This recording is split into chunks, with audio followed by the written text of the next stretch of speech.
After Jesus had finished instructing his 12 disciples, he went on from there to teach and preach in the towns of Galilee. When John, who was in prison, heard about the deeds of the Messiah, he sent his disciples to ask him, "Are you the one who is to come, or should we expect someone else?" Jesus replied, "Go back and report to John what you hear and see. The blind receive sight, the lame walk, those who have leprosy are cleansed. The deaf hear, the dead are raised, and the good news is proclaimed to the poor. Blessed is anyone who does not stumble on account of me." As John's disciples were leaving, Jesus began to speak to the crowd about John. "What did you go out into the wilderness to see? A reed swayed by the wind? If not, what did you go out to see? A man dressed in fine clothes? No, those who wear fine clothes are in kings' palaces. Then what did you go out to see? A prophet?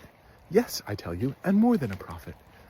This is the one about whom it is written, 'I will send my messenger ahead of you, who will prepare your way before you.'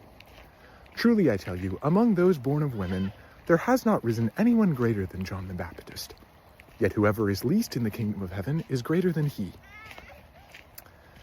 From the days of John the Baptist until now, the kingdom of heaven has been subjected to violence, and violent people have been raiding it. For all the prophets in the law prophesied until John, and if you are willing to accept it, he is the Elijah who was to come. Whoever has ears, let them hear. To what can I compare this generation? They are like children sitting in the marketplaces and calling out to others, "We played the pipe for you, and you did not dance. We sang a dirge, and you did not mourn." For John came neither eating nor drinking, and they say, "He has a demon." The Son of Man came eating and drinking, and they say, "Here is a glutton and a drunkard, a friend of tax collectors and sinners." But wisdom is proved right by her deeds. Then Jesus began to denounce the towns in which most of his miracles had been performed, because they did not repent. "Woe to you, Chorazin! Woe to you, Bethsaida! For if the miracles that were performed in you had been performed in Tyre and Sidon, they would have repented long ago in sackcloth and ashes. But I tell you, it will be more bearable for Tyre and Sidon on the day of judgment than for you. And you, Capernaum, will you be lifted to the heavens?